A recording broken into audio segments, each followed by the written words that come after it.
We must always remember that it's not all or nothing, especially when it comes to human beings, to people, because we are imperfect and we will never be perfect. So we will never be all. We have to be very clear about that. I will never be all. And if I'm never going to be all, that's the way I'm going to remain. Just moving along, getting better and better.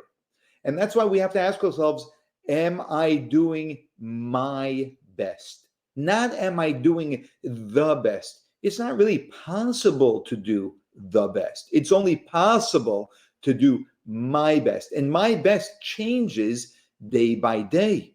So today, my best is at this level. In 5 years from now, having done my best at this level, my best is going to be at a different level.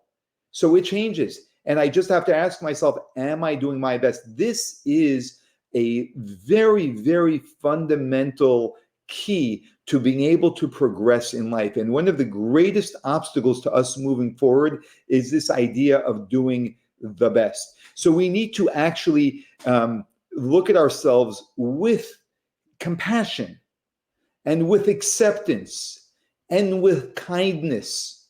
You know, our mystics teach us that God does acts of tzedakah, acts of righteousness, acts of kindness constantly. That's what God does all the time. He constantly gives existence, life, sustenance, another breath to every single one of us, over and over and over again, deserving and undeserving, right? And we are called upon to do the same to others. That the greatest thing we can do, especially at this juncture in history, is to do acts of tzedakah, of righteousness and kindness and beneficence to other people.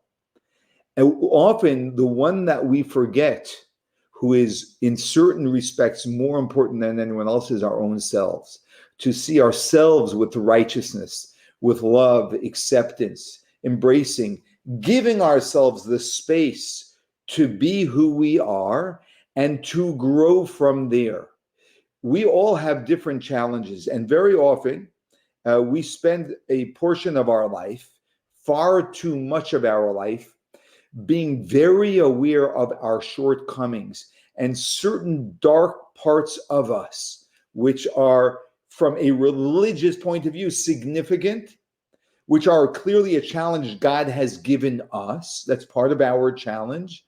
And we will probably be battling with that challenge our entire life. We may never fully overcome it. Know that that's not what defines us. That's part of us doing our best and doing so much good outside of that area of darkness, which we may not have conquered at all yet. And with time, we may only conquer a little bit. This space that we give ourselves is what gets us to be a beautiful person in the eyes of God, and hopefully a beautiful person in our own eyes. And people around us can celebrate us knowing that we have challenges, and yet they see how much we progress so beautifully. The Rebbe conveyed this idea and this message to a gentleman who approached the Rebbe because he had homosexual urges and defined himself from his urges as gay, and asked the Rebbe if there's any point in him doing any mitzvahs, and him doing anything God wants, if he has this dark area within himself. And let's just watch this to see how the Rebbe responds. This is from a very special mentor of mine, Rabbi Yossi Paltiel, who shares this idea. Here, let's watch this together. I know of a man who went into the Rebbe to Yechidus, and he told the Rebbe that he's homosexual, that he's gay. And he said to the Rebbe, is there any point of me becoming religious if I'm not going to change this aspect of my life? And the Rebbe said to him, quote, a Jew must do as many mitzvahs as he absolutely can. These words are so precise. A Jew must do as many mitzvahs as he absolutely can. He wasn't condoning his homosexual lifestyle. He wasn't criticizing his homosexual lifestyle. He was simply addressing the question. And this is also, when you take on mitzvahs, you never say, I'm not doing anymore. You say, I'm going to grow. But even if there's a particular mitzvah, like in this case, where you feel you'll never become complete in your kiyum hatayra and mitzvahs, you do the best you can. It's that simple. We do our best. You ever go into a dark room, a bathroom that doesn't have perhaps any windows, and it's pitch black? You literally can't see where you're going. And you're able to get a night light on, right? Or, now we have dimmers, so you can get the light on at its slowest level. And can you read a book to that light? No, right? Can you see anything fine to that light? No. But it changes the whole room because there's a little bit of light.